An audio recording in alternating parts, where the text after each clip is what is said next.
He woke up before sunrise the way old habits had trained him. The house was quiet except for the soft ticking of the clock and the sound of gentle breathing from the next room. He sat up slowly, rubbed his eyes, and looked around the small home he had built for peace. The air smelled faintly of coffee and pine from the wooden walls. For years he had lived like this, alone, calm, far from noise and trouble. His name was Ethan. To the neighbors, he was just an older man who lived quietly at the end of the street. He rarely talked much about his past, and most people never asked. They saw him mowing the lawn, walking his dog, or fixing things in the garage. That was all they needed to know. What they didn't know was that behind that calm face was someone who had once lived a very different life. Ethan had been part of the Delta Force, an elite unit that carried out missions most people only heard about in movies. He had seen things he could never forget, lost friends he would always remember, and survived moments that had nearly broken him. But that was long ago. He had left that world behind. Now all he wanted was silence.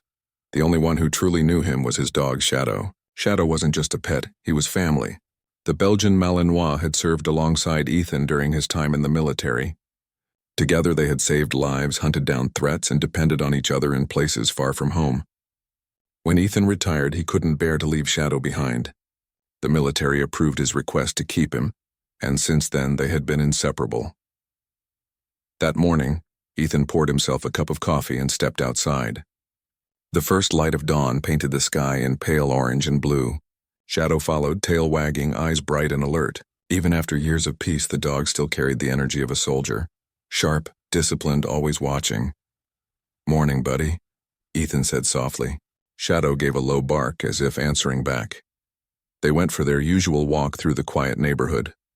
The streets were still empty, lined with trees shedding golden leaves. The world felt peaceful in those early hours, and Ethan often thought about how lucky he was to have found this kind of calm. He greeted the paperboy, waved to an older couple walking their cat, and nodded at the small grocery owner who was just opening his shop. Everyone liked Ethan. He was polite, helpful, and always respectful. When someone's car broke down, he was the first to lend a hand. When a kid lost a ball over his fence, he'd bring it back with a smile. But no one really knew who he was, or what he had once done. And that was how he preferred it. After their walk, Ethan fed Shadow and then spent some time working in the garden. He liked taking care of small things now. Things that didn't explode, didn't bleed, and didn't scream. The garden gave him peace. He planted tomatoes, peppers, and herbs. Shadow would lie beside him, sometimes chasing birds away as if still guarding a perimeter. Around mid-morning, Ethan sat on the porch, sipping another cup of coffee. Shadow rested at his feet. The sound of birds filled the air, and the distant hum of traffic reminded him that life went on around him. Quiet, steady, normal. He thought about the years he had spent in service. He didn't regret them, but he knew they had changed him. There were nights when sleep didn't come easy, when old memories played like films in his mind, but Shadow was always there, resting beside him, grounding him back in the present. That dog had saved his sanity more times than he could count. Sometimes people from the neighborhood would stop by to chat. Mrs. Callahan, the elderly woman who lived next door, often brought him pies or cookies. She adored Shadow, calling him the smartest dog I've ever met. Ethan would smile and thank her, never saying much more. He wasn't cold, just private.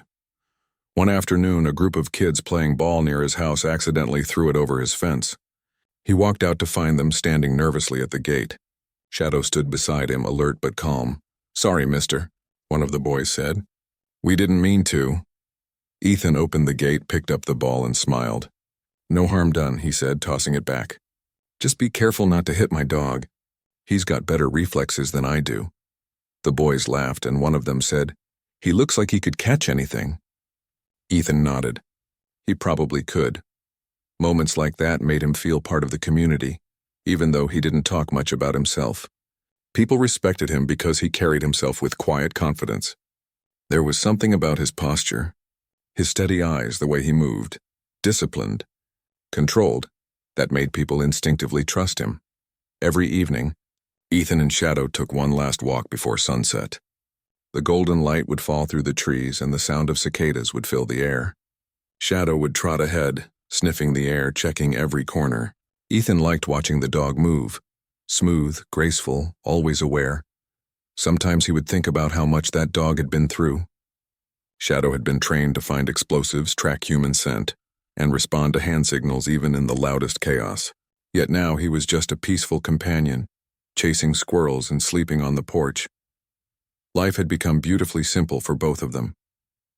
On weekends, Ethan would drive out to a nearby lake. He and Shadow would spend hours fishing, walking along the shore or just sitting quietly by the water. Ethan often brought a small radio and listened to old country songs while Shadow lay beside him, head resting on his boots. He didn't have many friends, but he didn't need them. Shadow was enough. There was a deep understanding between them, the kind that comes from surviving together. When Ethan looked into Shadow's eyes, he saw loyalty, trust, and memories of a past that few would understand. But peace has a strange way of feeling fragile. It's beautiful, but it can vanish in an instant. One morning, Ethan noticed a new patrol car in the neighborhood. Two young officers were talking to a neighbor across the street. He didn't think much of it at first. Police cars came and went sometimes. Maybe someone had reported a break-in or a noisy party. But lately he had seen more of them.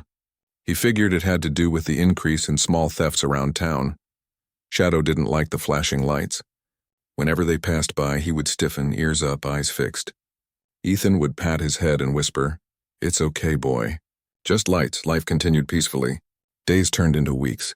Ethan went about his routine. Early mornings, quiet afternoons, simple dinners. He kept his home tidy, his tools organized, his mind calm.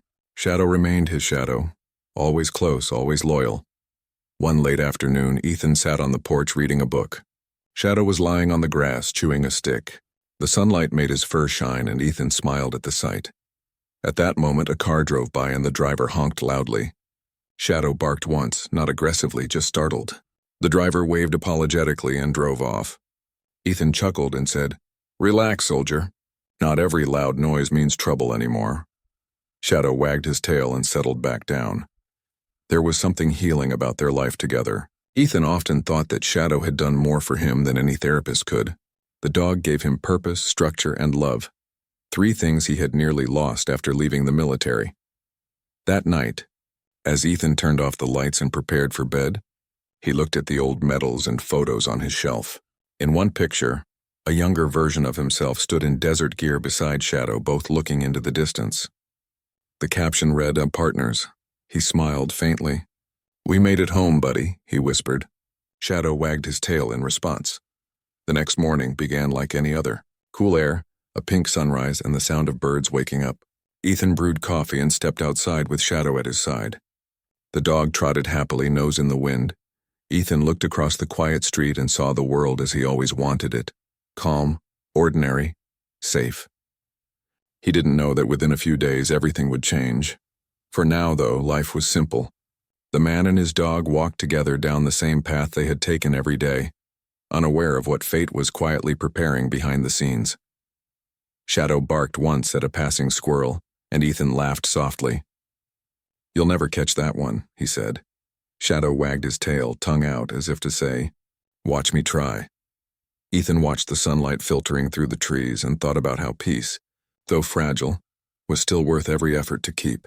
He didn't realize that soon, his quiet world would be tested in ways that would pull back the curtain on who he really was, and remind everyone that some men, even when silent, carry stories far deeper than anyone imagines.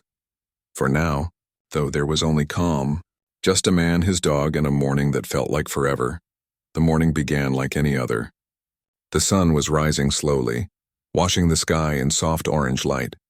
Ethan sat on his porch with a cup of coffee in hand while Shadow stretched out near his feet. The air was crisp and the neighborhood was just waking up. Birds were chirping, and a gentle breeze carried the smell of freshly cut grass from a few houses down. It was peaceful, the kind of peace Ethan had learned to appreciate. He watched as a few cars passed, kids waited for the school bus, and neighbors waved from their driveways. Shadow rested calmly, his eyes half closed but always alert, ears twitching at every little sound. Ethan smiled to himself. It was the simple moments like this that made everything worth it. He had fought for years just to have mornings like these. No noise, no chaos, no orders, no danger. Just him and Shadow. Later that day, Ethan decided to fix the loose fence panel on the side of his yard. Shadow followed him everywhere, watching as he worked with his tools. The dog sat patiently, occasionally tilting his head or sniffing around. "Don't worry, buddy," Ethan said with a small grin. "Almost done." By afternoon, the fence was repaired, and Ethan rewarded himself with a sandwich and a tall glass of lemonade. Shadow got a treat of his own and wagged his tail. Clearly satisfied, everything felt right. Simple, calm, but calm never lasts forever. That same evening, while Ethan was preparing dinner, he heard a faint argument outside. It wasn't loud, just voices coming from the next street over. Probably kids or a couple of neighbors, he thought. He didn't pay it much attention. Shadow lifted his head and growled softly. His instincts were sharper than any alarm. "It's okay," Ethan said, glancing toward the window. "Nothing to worry about." He was right, at least for that moment. But it was that same street where things would soon spiral in a way no one expected. 2 days later, on a quiet Thursday morning, a misunderstanding began that would change everything. Ethan had gone to the local store early to pick up groceries. Shadow stayed at home, resting in the backyard. He was fenced in safely, as always, with his favorite ball near his paws. Across town, a call came through to the local police department. A neighbor, new to the area, reported a large, aggressive dog roaming freely near the street. The caller didn't know the dog's name, didn't know it belonged to anyone, just saw a brown, strong-looking dog through the gaps in a fence and got nervous. The dispatcher sent out 2 patrol officers to check it out. Both were new to the force, young and eager to do their jobs well. They were told it was a possible loose dog acting aggressive. Neither of them had been to this neighborhood before. By the time they arrived, Ethan was still at the grocery store, and the street was quiet. The sun was high, the air warm. Shadow was in the yard, sitting behind the fence, waiting for his owner to return. When the officer stepped out of their car, Shadow stood up, alert but calm. He barked once, deep and loud, the kind of bark that was more of a warning than a threat. The officers stopped. One of them frowned. "That must be the dog," he said. "He looks big," the other replied, hesitating. Shadow barked again, stepping closer to the fence, but not crossing it. He wasn't loose. He wasn't attacking. He was simply guarding his home like he always did. The officers approached slowly. One radioed in, saying, "We have eyes on a large dog, possibly aggressive, investigating." Shadow barked once more, this time louder. He didn't like strangers coming close to the gate. His tail was raised, his body tense, not in attack mode, but alert. To someone who didn't understand dogs, especially trained ones, it might have looked intimidating. A few neighbors peeked out from their windows, curious about the patrol car parked outside Ethan's home. Mrs. Callahan, from next door, stepped onto her porch. "What's going on?" she called out. "Ma'am, please stay back," one officer said. "We've had a report of a dangerous animal." "Dangerous," she said, frowning. "That's Ethan's dog. He's not dangerous. He's the sweetest thing. He never hurts anyone." But by then, the officers weren't listening. Their attention was locked on Shadow, whose barking grew louder now that strangers were at the gate. Inside his training, Shadow had been taught to protect his perimeter. His instinct was to warn, not attack, but to someone without that knowledge, it could look like aggression. When Ethan returned a few minutes later, he turned onto his street and froze. Police lights.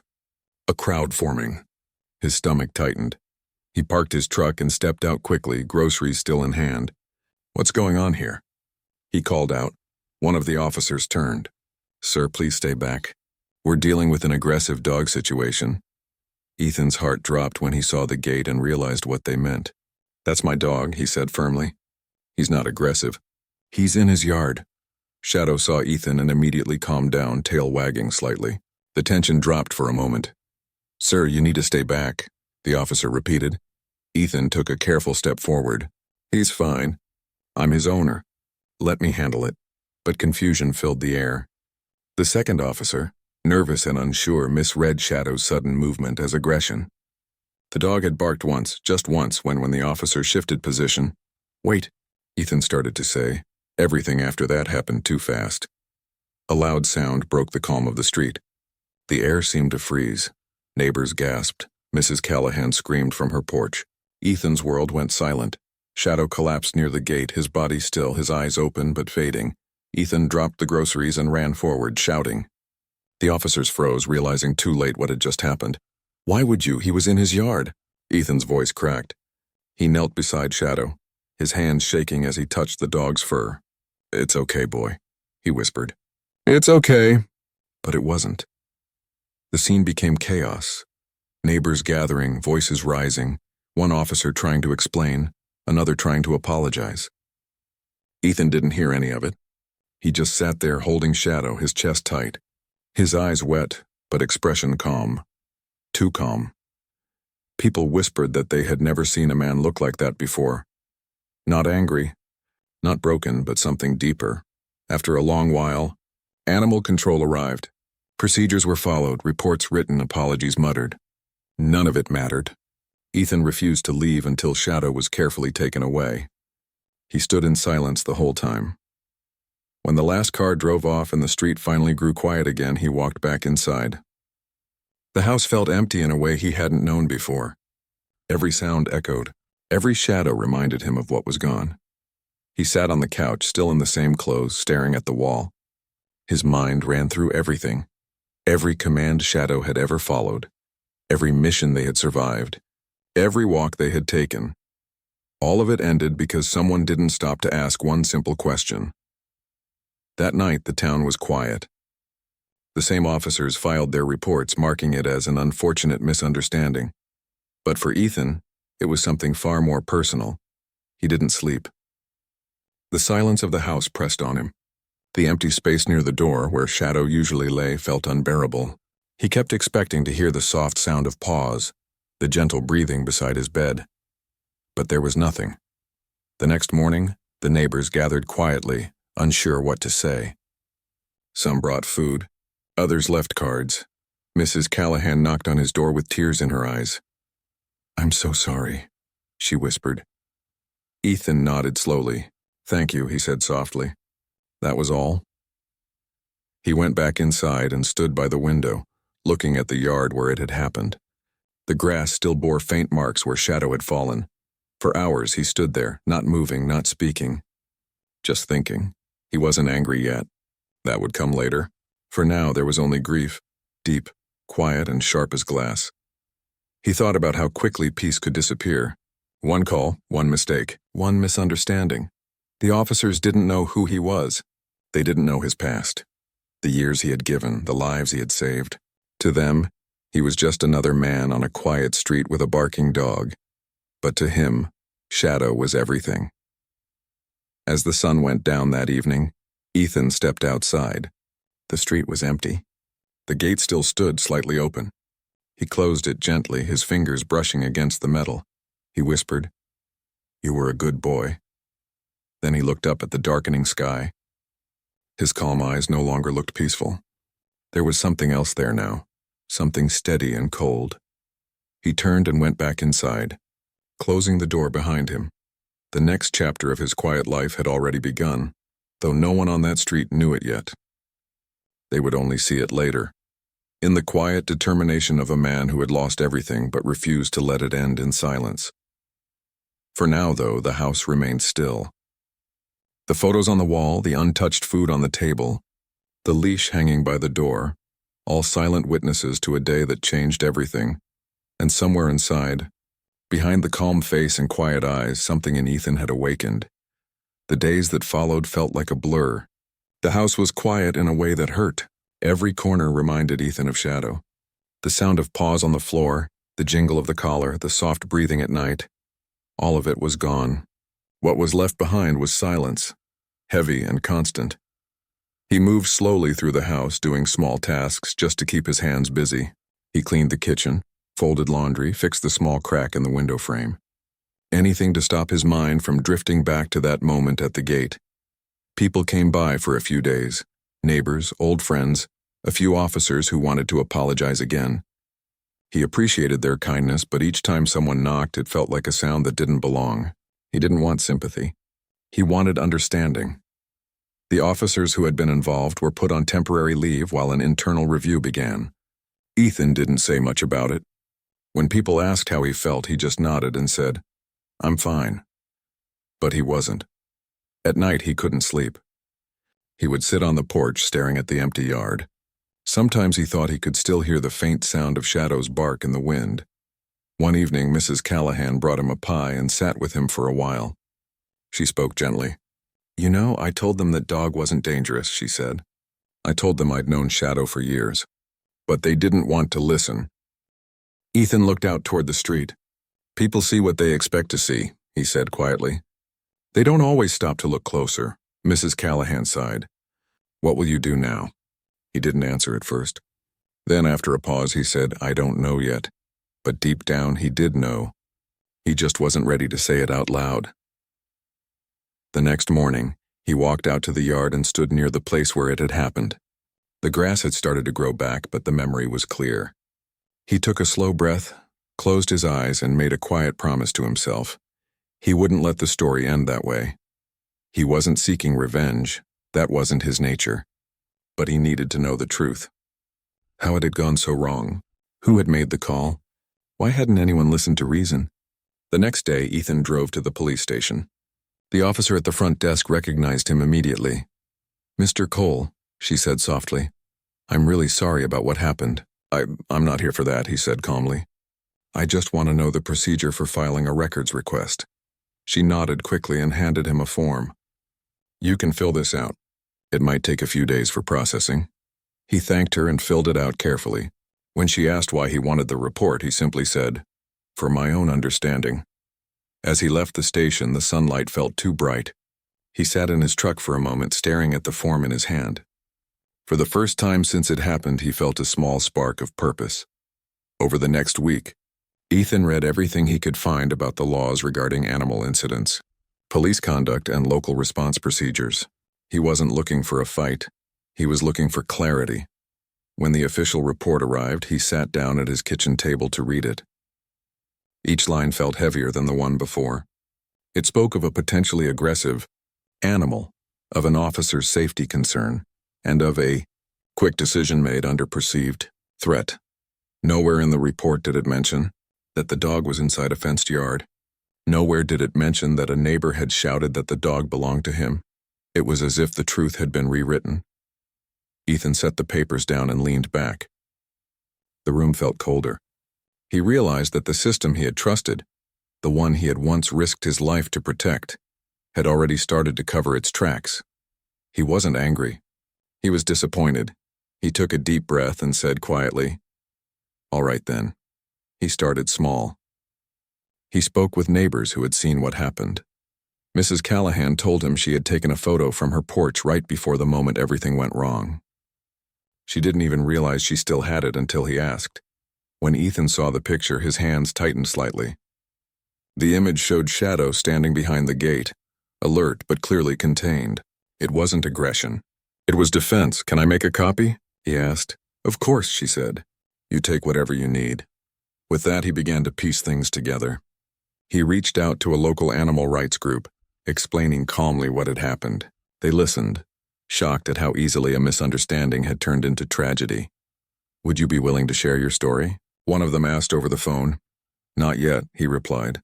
"I'm not ready to make noise. I just want the truth to be seen." In the evenings, he still sat on the porch watching the sunset. But now his mind was always turning, quiet, careful, focused. The same discipline that had guided him through missions now guided him through grief.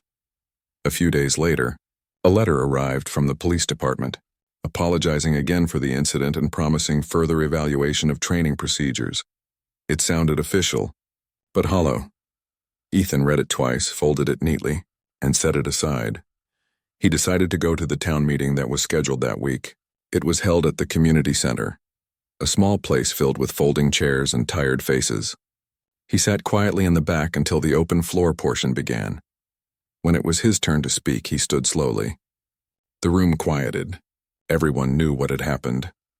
"I'm not here to accuse anyone," he began. His voice was calm, low, steady. "I just want to talk about understanding. We all make mistakes. But mistakes mean nothing if we don't learn from them." People nodded, listening carefully. He continued. "A life was lost. Not a human one, but one that mattered just as much to someone. I don't want this to happen again to anyone else. All I ask is that we look at how we respond to fear, Sometimes what we think is a threat is just something we don't understand. The room was silent for a few seconds. Then quiet applause broke out. After the meeting, several people came up to him, strangers mostly, thanking him for speaking so calmly, so honestly. One man said, "You handled that better than I would have." Ethan gave a small smile. "Anger doesn't fix things," he said. "Understanding does."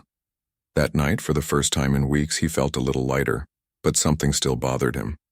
The original call, the one that started it all, had come from someone on his street. Someone had seen Shadow and misunderstood. He didn't want to blame them, but he wanted to understand what they saw. So over the next few days, he quietly asked around. He didn't interrogate anyone, just listened to conversations, watched body language, and picked up small clues. Eventually, he found out who had made the call. It was a young couple who had recently moved into the area. They had never met him and had only seen Shadow through the fence. One afternoon, he decided to visit them. The couple seemed nervous when they opened the door. They recognized him immediately.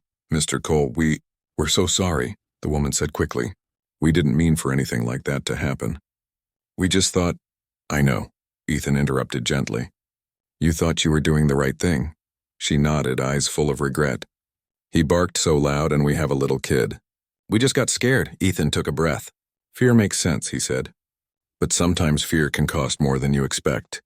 "I'm not here to blame you." "I just wanted you to know who he was. He wasn't dangerous. He was a soldier once, just like me." The couple stood there quietly, unsure what to say. Ethan gave a small nod. "That's all I wanted to tell you," he said. "Take care of your little one." As he turned to leave, the man said, "We'll make sure everyone on this street knows what really happened." "It shouldn't have gone that way." Ethan smiled faintly. "That's all I ask." When he got home, he felt a strange calm. Not happiness, but acceptance. He knew the story wasn't over, but at least now it was beginning to be told truthfully. That evening, he went to the backyard and sat where Shadow used to lie. The wind moved gently through the trees. He looked up at the sky and said softly, "We're making progress, boy. Slowly, but we are." The following week, a local newspaper reached out after hearing about the town meeting. They wanted to write an article about the incident and about how the community was responding. Ethan agreed, but only if the focus was on awareness, not blame. The story ran under the headline, "Tragedy Sparks Change, One Man's Calm, Push for Understanding." People in town started to talk differently after that. The police department announced new training on how to handle animal calls with more care. A few officers even stopped by to thank Ethan personally. He accepted their words with quiet grace. He wasn't doing any of it for attention or revenge. He just didn't want anyone else to feel what he felt. In his living room, there was still a photo of Shadow, the same one from their service days. Sometimes he'd stop and look at it before turning off the lights at night. "You're still on duty," he'd whisper, "just in a different way now." And somehow that gave him peace. The house still felt empty sometimes, but now the emptiness carried purpose. He had turned his grief into something meaningful. He had found a way to keep Shadow's memory alive, not through anger, but through action. Life began to settle again. It wasn't the same, but it was peaceful in a new way. The kind of peace that comes after acceptance, quiet, honest, and hard-earned. The days began to blend again, but this time the silence in Ethan's house didn't feel empty. It felt focused. He had a purpose now. The grief was still there, but it had changed shape. It no longer sat on his chest like a weight. It had turned into something else, something steady and quiet. Every morning he woke early, just as he used to when Shadow was alive. He still brewed 2 cups of coffee out of habit, one for himself and one he would set near the back door like a silent tribute. Then he'd sit on the porch watching the sun rise over the quiet street. Life around him moved on. The world didn't stop for loss. Kids still laughed on their way to school, cars still passed by, and neighbors still waved hello. Ethan returned their greetings with a gentle nod. But there was something different in his eyes now.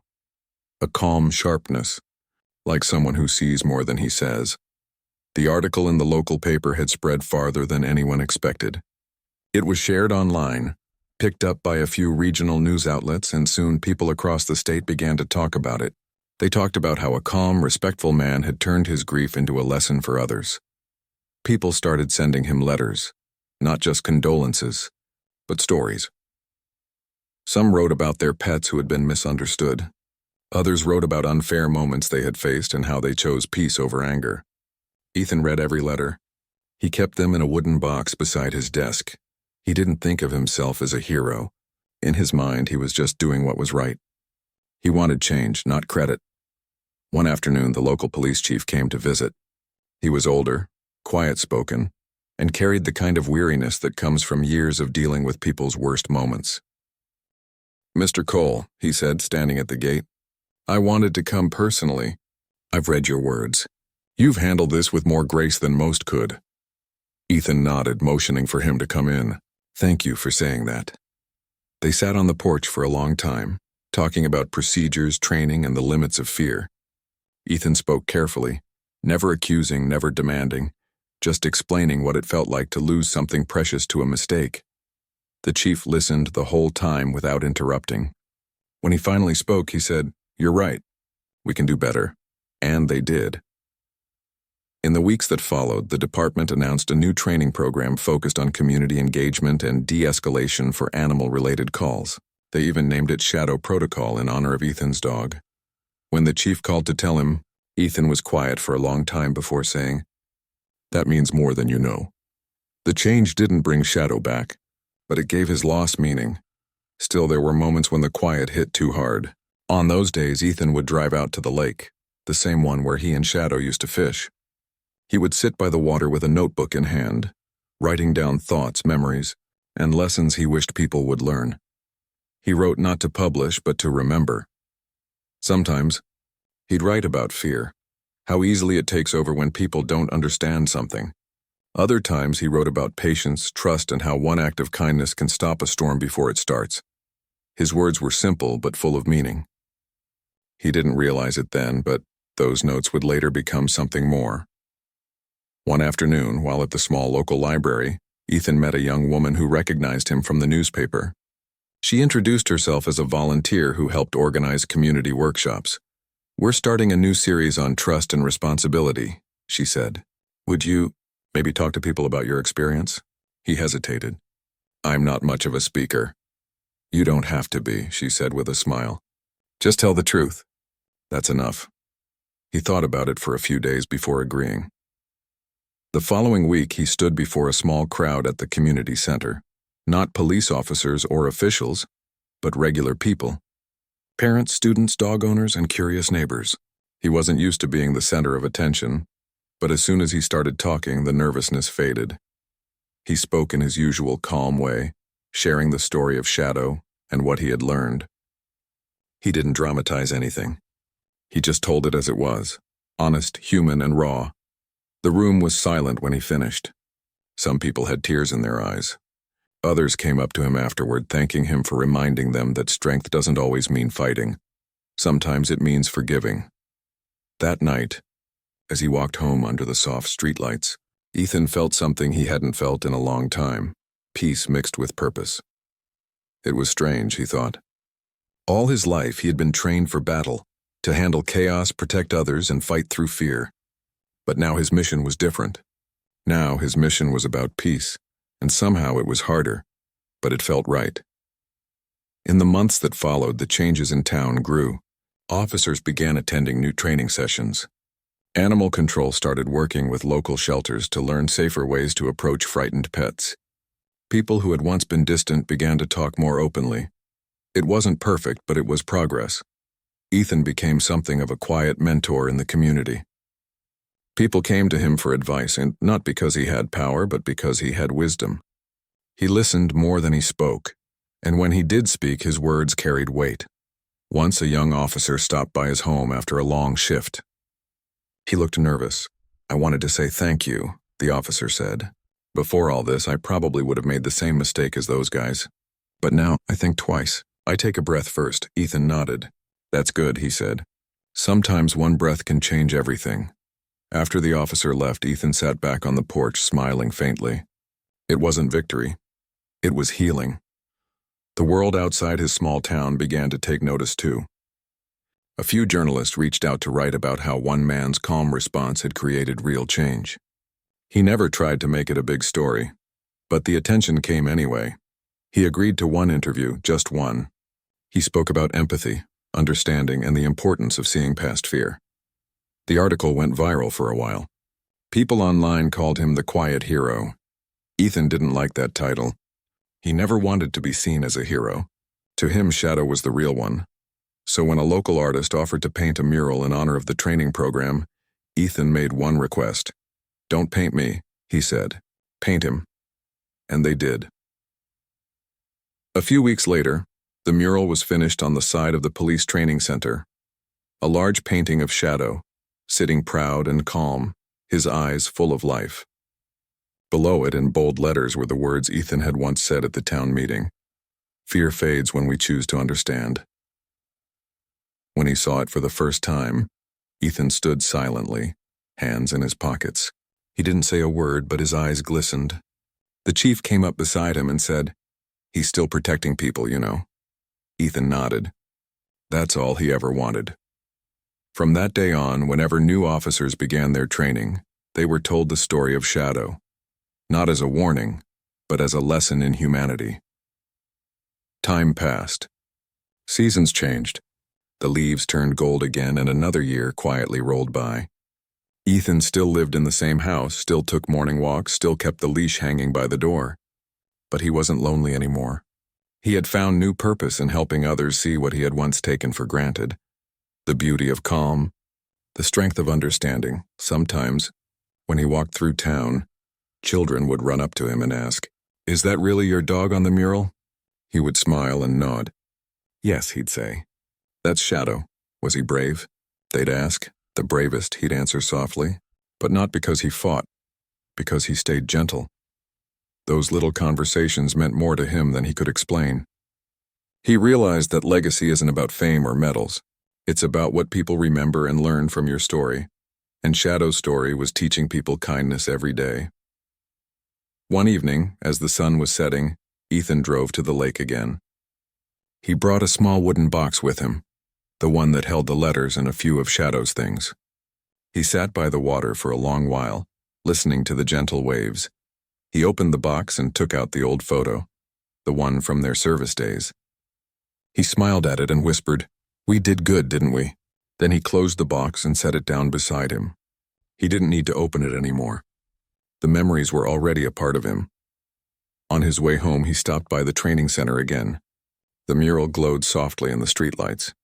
Someone had left fresh flowers beneath it, a small gesture that made him smile. He stood there for a while, watching the painted eyes of his old friend. The world was quieter now, but not empty. Peaceful.